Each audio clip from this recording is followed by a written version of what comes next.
Hello, Facebook. Welcome to this episode of Get Real with Real Estate. I am Melissa Steele, as you guys know. And John and I, for those of you who have been following our journey, who have been along for the ride of the Trojan Project, we have been experiencing some speed bumps, let's call them, as we await our final inspection and our final city sign-off.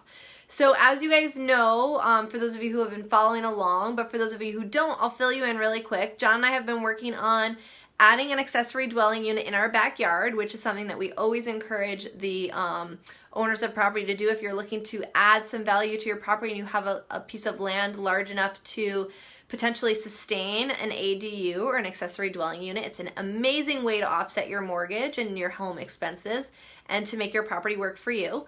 So that's something that John and I are working on our own property. And we started it last January, have been going through kind of the gamut of all of the permitting learning and construction learning, and we're learning a lot. And one of the things that's been coming up with us recently, I know I've done videos on the past, so if you guys are looking for more information on this or want to get caught up on the journey, definitely check out some of our prior Get Real with Real Estate episodes where I talked about the project itself, the permitting process. Long story short, in a rough 10-second overview, permitting took roughly 8 months, started the project, ran into a few snags, needed to get re-permitting and get a few construction switches on certain things, ended up taking a few more months for permitting, have been going gangbusters for about 3 months now, and we are getting really close to having final city sign off, but we have been failing our final inspection and learning a lot from it. So we had our first final inspection last week, where on our accessory dwelling unit, we have a very unique plumbing situation. So the city actually sent out somebody who is very plumbing savvy, and they looked at the plumbing that we had rigged up, and they gave it the A-OK. And as they did that, they basically looked at everything else, and they gave us one to do. So we, of course, did that, and they told us, after you do this to do, you can recall for the final inspection. You should be good to go. So, of course, we did that one thing, recalled for the final inspection. Final inspection happened again on Monday, did not pass. Inspector came in and he had a whole bunch of new things for us. And it was confusing for me because I was like, oh, why did the guy who was here on Friday not tell us these same things? And what I'm starting to learn is that as each level of the city permitting is happening and getting completed and signed off on, a new layer is kind of unearthing. So when that plumber and the plumbing focused inspector came out to the property, he signed off on the plumbing, and because he wasn't super proficient in things like the electricity or I guess the final inspection overall, he didn't know to inform us to do those additional things. So when we had the inspector come out on Monday, totally different inspector, of course, thank you, City of San Diego, totally different inspector came on Monday, and they had different specifications that they were using for the final inspection. So they pointed out they basically wanted, so when the guy was here on Friday, there were no faucets in place, so the kitchen sink and the bathroom sink are not yet in place.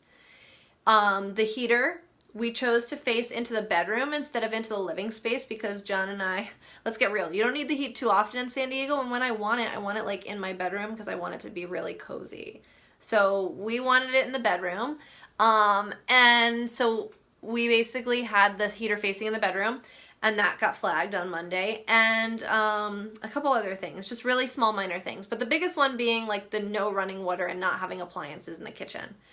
So, of course, when he came in on Monday, he told us those things, and now we are not scrambling, but now we are really focusing on our end to get those to-dos done so that we can call for another final inspection. But what's been really eye-opening and interesting about this learning process is truly having an understanding that, because Friday I had the mindset, I was like, okay, great, so we've got our one takeaway, we're going to do this one thing, and we'll get final inspection on Monday. And I created this whole plan for myself. But what I'm really starting to learn and to understand, and for those of you who are thinking of potentially working with the city or pulling a permit or starting your own project, be aware that what you've created as a plan for yourself isn't always the plan that the city is following. Because of the fact that we had a different inspector on Monday, someone who is much more familiar with not just the plumbing aspect of the project, but the project overall in terms of the things that we needed to do to get our final approval, like have the appliances in place, have those faucets running, things like that he wanted to be able to test. Because we didn't know that it was a totally different inspector, as per his specifications, then we had to wait. So just things I'm learning and some takeaways that I wanted to share with you guys as we're going through this process. It has been quite the learning curve for us because with everything that we're doing, you know, we're hitting so many roadblocks, and it's great because it's truly helping us to get a really good understanding and a grasp of how this process works and what it looks like so that you as our clients, when you're ready to potentially buy a property or sell a property, we're going to have all the tools that we need to help guide you expertly. So if you have any questions about how this final approval process is going or some of the things that we've had to do to get to this stage of the game, definitely hit us up. If you're thinking of doing an accessory dwelling unit on your property, I highly encourage you to. It's a really fascinating thing that San Diego and California as a whole has really been implementing to try and help to relieve some of the housing crisis that we're experiencing. So if I can be of any support to you guys, if you want to learn anything additional as to like what I'm chatting about here or anything else, definitely check us out online. Our website is chock full of awesome info, steelesandiegohomes.com. You can check out videos like this on YouTube. And be sure to smash that like button. We love you guys, and stay tuned for more videos. Hope you have a great rest of your week. Talk to you soon.